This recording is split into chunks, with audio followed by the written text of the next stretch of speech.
All right, what is up, guys? Welcome back to another Zoids review. We are back with the one and the only Titan class Zoid for Zoids Wild Zero, the Zero Grizis. I pronounce it Grizis because I think that's what makes sense with how it's spelled, but with the Japanese pronunciation that you can hear in the anime, you hear the characters pronounce it Grizis, which may be the intended way to do it, and is some people make puns because it sounds like crisis. So however way you guys want to say it is fine. But I will deflect any corrections to my pronunciation of Grizis because I've now acknowledged the other way to pronounce it. So just don't try to focus on that too much if you have a preferred way of how to pronounce it. But this is basically the equivalent of the Death Soar for Zoids Wild Zero. And it is incredible. This thing is very highly regarded in the community. There are a lot of people that are very excited about a new Death Soar analog for the new generation of Zoids, and this thing just has such an incredible design that is very evocative of its size and power, and was really highly anticipated by the community, so I'm really looking forward to finally being able to talk about it today. This guy was released, I think, in mid-2020. As part of the last wave of these Zoids Wild Zero kits, along with the Zero Fantoff and some of the other smaller kits that came along with that, and is primarily appears in these Zoids Wild Zero anime towards the end, as it is the Zoid of the main antagonist. According to the story of Zoids Wild Zero, and again, I haven't seen all of it because there's not a good translation of the entire series yet, but from what I have seen, the story of this thing is that it actually arrived on Earth 65 million years ago in the Chicxulub impactor that hit the Yucatan Peninsula and caused the extinction of the dinosaurs. And it laid there to rest for 65 million years or whatever until it was reactivated by Frank Land, the villain of Zoids Wild Zero, who tried to use it, of course, for his evil plot. Now, its core was separated from it. They had to go about trying to get it reunited with the Zoid itself and get it reactivated, and a good portion of the plot of Zoids Wild Zero revolves around that. Kind of reminds me of Pathways into Darkness there a little bit, with a ancient god creature laying inside of the Chicxulub impactor. Kind of interesting parallel there. I'm sure that's not a unique sci-fi or fantasy storytelling mechanism at all. Much like the Death Soar, this thing is pretty much indestructible, and most of the Zoids that they tried to throw at it with the United Republican Empire forces trying to go up against this thing were very ineffective. This thing would wipe out entire armies of Zoids that they would throw out at it, and was just pretty much invincible. One of my favorite battles with this thing actually is where they send the Genospino and the Omega Rex to team up and fight this thing together. And so those two incredible Titan Zoids are going up against this thing, and they are both at their limit, fighting their hardest, and it's not enough, and they both have their asses handed to them, and it's just such an incredible fight. Highly recommend that for anybody who is like a kaiju or a Godzilla fan or anything like that, which of course the design is somewhat evocative of that as well. So, but other than that, let's go ahead and talk about the model kit a little bit. So this guy just looks incredible. He is just so much molded in detail, and the sculpt is really interesting. You notice I didn't even get out the little plate that I display these guys on because I figured it's so big, there's not really going to be a way to spin it around on that anyway. But I love how all of the pieces of armor just have so many different shapes and angles, and there's a decent variety of color here too. Like it's mostly gray and silver, and it is molded in that color. But then you have the purple paint on there, which just looks fantastic. It's very minimal, but it really pops out where it is. And the caps are also in this nice metallic purple as well. And there's not that many caps that show on the outside of the kit. They're mostly on the inner layers where the connective tissue is, but they just look fantastic. And there was a very organic, skeletal look to a lot of the Zoids in the Zoids Wild and Wild Zero era, kind of coming off of, like the Biozoid style from Genesis a little bit. But the way that that's kind of manifested here with the Zero Grizis is you have this very skull-like structure to the front of his snout here, where it almost looks like a skull with the point that it comes to right here, and where the eye sockets or nostrils would be right here. And Then with the rib cage as well, the way you can just kind of see his rib cage, and the gimmick with this guy, as you can see on the box, of course, I don't have the batteries in there for the motorized function because I never really put the batteries in these guys. But what he'll do is when you turn on the motor and he starts to walk, he'll stop and he'll open up the chest like this, and I can actually open the gear. I can snap open the piece if I pull back on it and show you guys what that looks like. So it opens all the way up like that. He outstretches his arms, opens his mouth, and reveals the cannon in the chest there, which, as you saw, it kind of spins when it opens like that, and this thing lights up as well, which is just such a cool gimmick.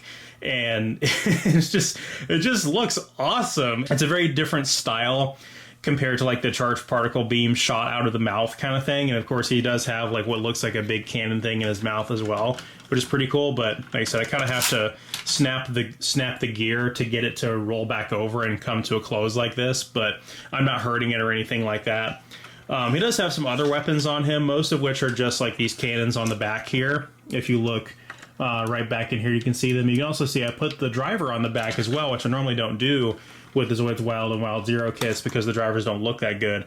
But this is actually a unique driver model for this one. It's not the same clear translucent driver as the other Zoids Wild Zero kits. It's a different shape and it's a little bit bigger, but it fits on the little seat on the back there pretty well. The scale of this guy in the anime is scaled up significantly, just as it is for the Geno Spino and the Omega Rex.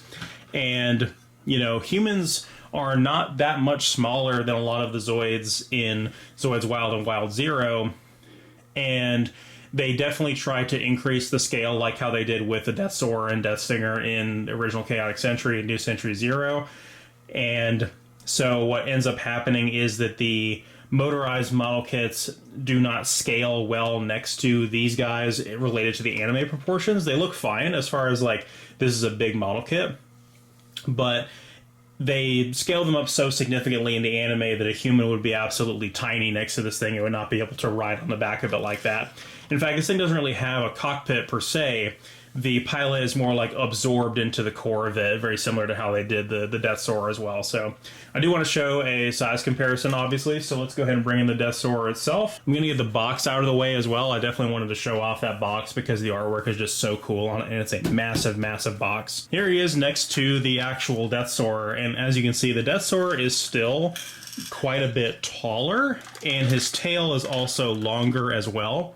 But this guy is still quite large and is a little bit bulkier in certain dimensions. I mean, obviously he has these giant fins up here and that kind of thing, but Death Soarer is still the king. He is still taller, and it does have a longer tail as well.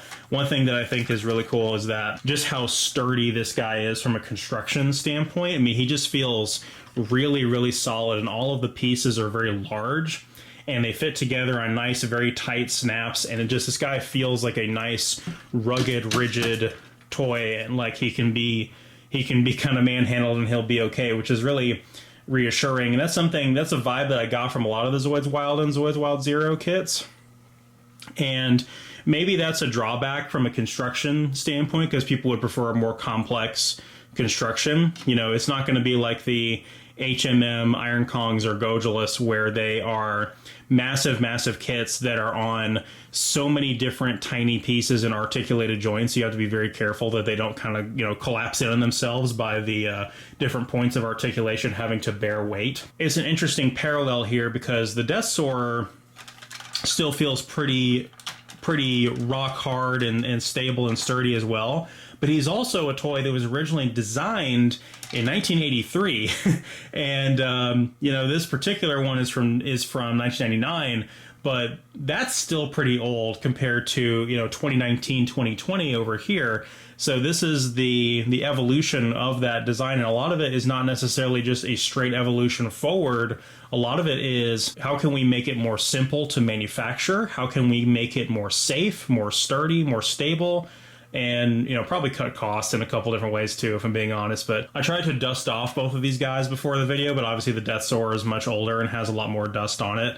But this guy has some dust on him as well, because Unfortunately, the room that I store all my Zoids in is the bedroom where me and my wife sleep, and is also where our cat spends most of its time. And I was never a cat owner before my wife and I bought this house, and let me tell you, I had no idea the quantity of dust that comes into a room just by virtue of humans and a cat just existing in it. Because compared to this room where I shoot and edit all my videos and where all our video game collection is, there's almost no dust in this room at all. Like if I go and wipe the top of our games over there, like very little dust at all. But this guy was like totally covered in dust. A lot of that may still be old dust from the previous owner, whereas this guy is too new to have that much dust on him. But I really need to go through with like a Q-tip and some canned air stuff and really deep clean this guy really good, and I think he'll look pretty good there. I want to do one more size comparison because it's very funny. Let's bring in Metroplex from Transformers Cybertron here. So I got this guy somewhat recently at Steel Collectibles. They happened to have one traded in, and I had wanted him for years. If you guys still want to see more Transformers videos, maybe I'll do a video on him. And he is actually quite a bit taller than the Zero Grizis, and he has two different modes. And in this mode, he happens to be quite a bit taller than him, but the Zero Grizis is still pretty bulky and makes up for his size in different dimensions. But I just figured that would be a kind of a funny size comparison. So if you happen to know how big Metroplex is or how big a Supreme class Transformer is, technically he's a leader class, but he ends up being Supreme class size when you do all this stuff, then you'll kind of have an idea of how big the Zero Grizis is. As a final little size comparison, here he is next to a Rev Raptor to kind of give you a better idea. So if you guys are familiar how much how big a Hasbro wind-up Rev Raptor is compared to, you know, this Titan class motorized Zero Grizis here, you kind of get the idea of the discrepancy in size there. So that kind of gives you a good idea of what we're dealing with here.